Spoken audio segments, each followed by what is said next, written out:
Alors bonjour, je vais répondre aujourd'hui à une question qui concerne les communications qu'on peut avoir et les outils utilisés.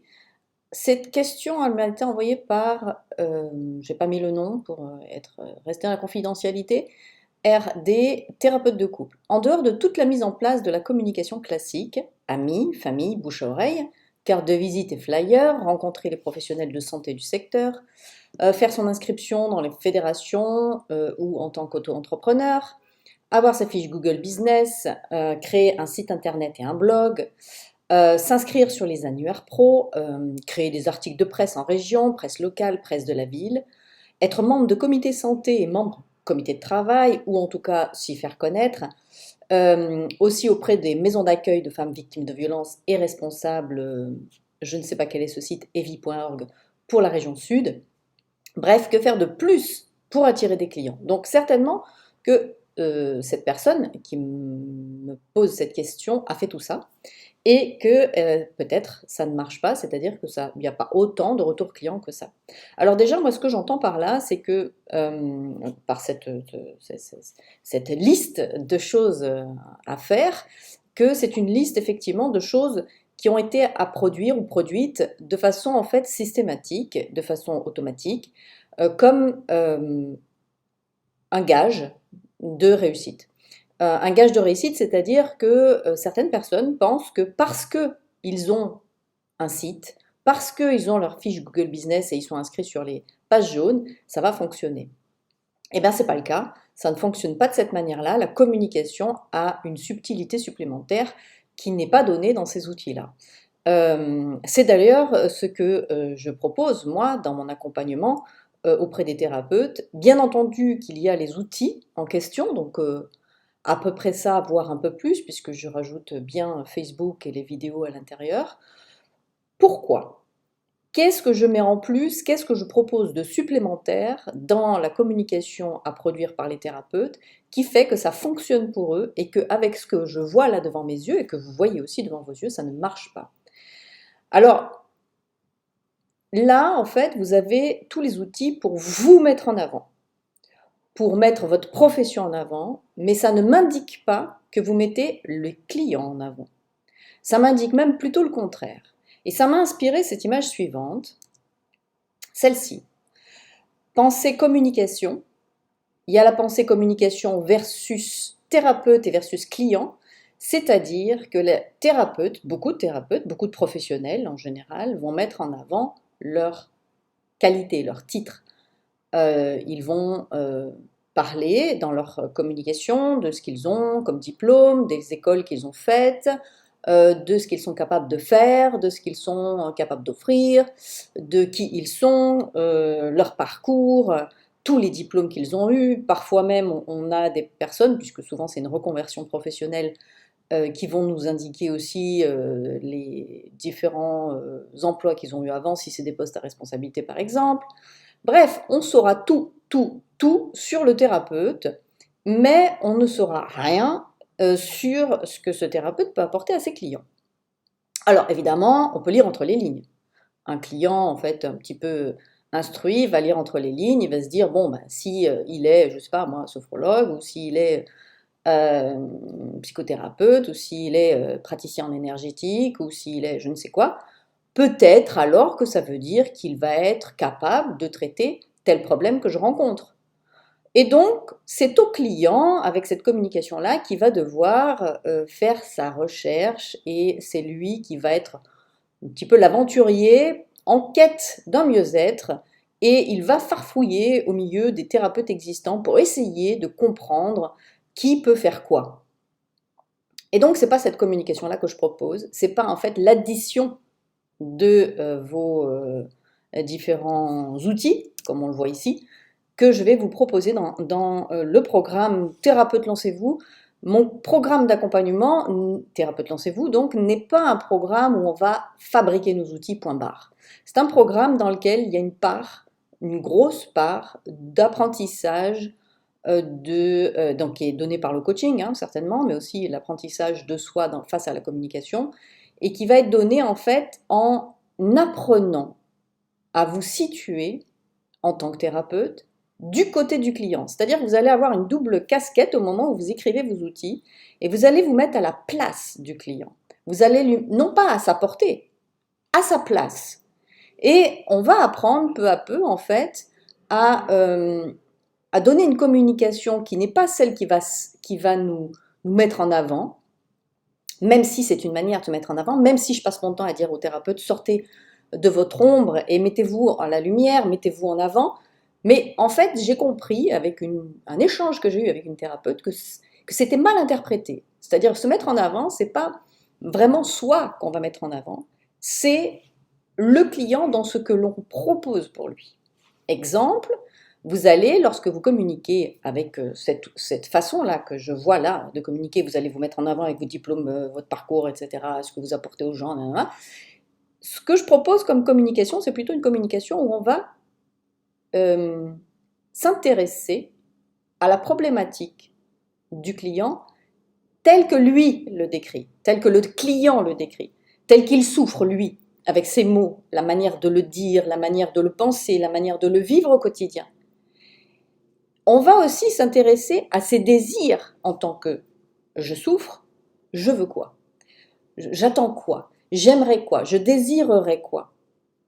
Et de ce fait, on va peu à peu en fait communiquer non plus du côté je suis thérapeute machin et je fais ta, mais on va se mettre du côté client, je souffre de telle et telle chose, j'en ai ras-le-bol, ma femme se plaint ou mon mari se plaint, ça a des conséquences sur mon travail, ça a des conséquences aussi sur l'éducation de mes enfants ou sur l'ambiance qui peut régner à la maison.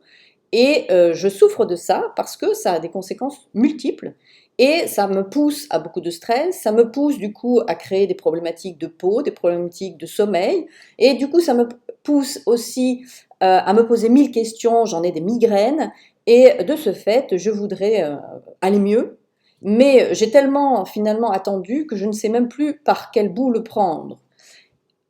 En parlant de cette manière-là, vous avez bien compris que je ne me suis plus du tout placée du côté du thérapeute, mais du côté du client. Et si j'écris un article de blog ou si je fais une vidéo en expliquant toute cette problématique du client, en expliquant tout ce que je viens d'expliquer là, avec tous ces mots-là, le client qui est concerné va enfin entendre parler de lui et de son quotidien.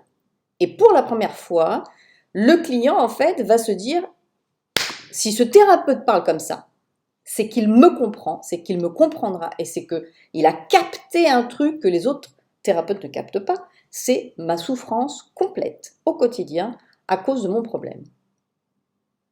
À partir du moment où vous allez commencer à parler de ce côté-là du client, les gens vont se reconnaître ou pas, mais ils sauront du coup faire le tri, parce que si vous parlez de ce que je viens de dire, peut-être que ça ne concernera pas les victimes de deuil ou que ça ne concernera pas peut-être les victimes que sais-je, de traumatisme de l'enfance. Mais en tout cas, vous allez sectoriser, vous allez vraiment prendre le problème dans son ensemble et être capable de décrire un problème avec les conséquences de ce problème, donc ça peut être quand même assez large, et le lendemain, vous allez faire une communication sur un autre problème, et de façon aussi, là aussi très large, vous allez vraiment rentrer dans la façon que le client a de vivre ce problème, et dans les deux cas, bien sûr que je n'ai pas tous les problèmes moi en tant que client, mais tout de suite je vais pouvoir éclaircir comment un thérapeute peut décrire mon problème et savoir si celui-ci là qui parle là est en train de me comprendre ou pas du tout. Et à partir de là, vous aurez en fait des réactions qui vont être tout autres. Parce que le client ne sera pas comme ça devant une liste de formations que le gars a fait, liste d'écoles plus ou moins pompeuses, et liste de je ne sais quoi encore, ce qui est très bien, il faut se former, il n'y a pas de souci avec ça, c'est pas ce que je suis en train de dire. Je suis vraiment en train de dire qu'au moment où on communique, on range nos diplômes, on range nos professeurs, on range nos référentiels côté thérapeute et on se met à la portée du client, on se met dans son langage, dans son univers, dans son quotidien et c'est à lui qu'on s'adresse. Et on arrête de mettre en avant tout notre background, tout notre parcours, nos diplômes et nos machins. On les a, c'est très bien, on les met de côté et on s'adresse à la personne qui, elle, a besoin qu'on lui parle d'elle et non pas de vous.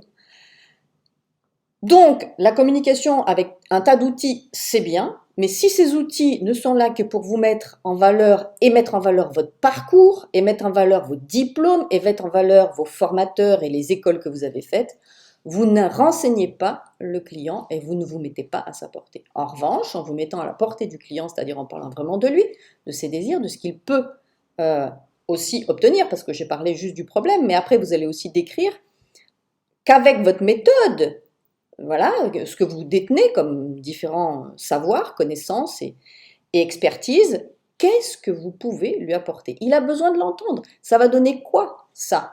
Ça va donner quoi? Un sophrologue, il va donner quoi comme résultat au quotidien? Imaginons que je vis des difficultés relationnelles. Ok, très bien, je vis ça. Qu'est-ce que le sophrologue ou l'hypnothérapeute, ou je vais vivre quoi dans les séances? Ça va générer quoi au fond de moi et dans mes processus de pensée et dans mes émotions et dans ma façon de me sentir moi-même. Donc j'ai besoin d'avoir des renseignements là-dessus et j'ai aussi besoin en tant que client de savoir quel résultat futur je vais pouvoir obtenir grâce à votre méthode. Donc c'est une communication qui est complètement différente. C'est une communication où on s'adresse au client pour le client, avec ces mots de client, où on le met en avant, où effectivement le client est roi, et à ce compte-là seulement, vous allez pouvoir attirer plus de clients, puisque c'était la question de départ. Comment attirer plus de clients alors que j'ai tout fait et que rien ne marche? Ben, vous avez fait, mais vous n'avez pas inclus cette partie la plus essentielle, le client. Vous voulez du client, eh ben, ma foi, adressez-vous à lui. S'il se sent concerné, s'il se sent écouté, s'il se sent compris, s'il sent que vous parlez vraiment à lui spécifiquement, il n'y a aucune raison qu'il n'ait pas envie de vous voir, de vous consulter et même de faire tout le travail nécessaire pour sortir de sa galère. Parce que vous êtes là pour ça et qu'il sait que des gens comme ça existent. Simplement, la plupart des clients, moi ce que j'entends, très souvent, et je pense que je ne suis pas la seule, c'est j'irai bien consulter, mais la plupart du temps, les thérapeutes ne comprennent pas mon problème. Moi, c'est ce que j'entends souvent. Pourquoi ils se permettent de dire ça? C'est parce que en amont, la manière qu'on a de communiquer sur notre métier prouve que, même si c'est faux, mais donne l'impression en tout cas, que vous n'avez pas capté quel est son problème, puisque vous parlez de vos solutions diplômes. Voilà, donc j'ai répondu à cette question et si vous voulez aller plus loin, je vous mets le lien pour justement intégrer le programme Thérapeute Lancez-vous dans lequel j'accompagne les professionnels dans cette voie de la communication réussie et dans cette voie aussi d'un cabinet qui se remplit parce qu'on attire plus de clients grâce à une communication adaptée. Je vous dis à très bientôt.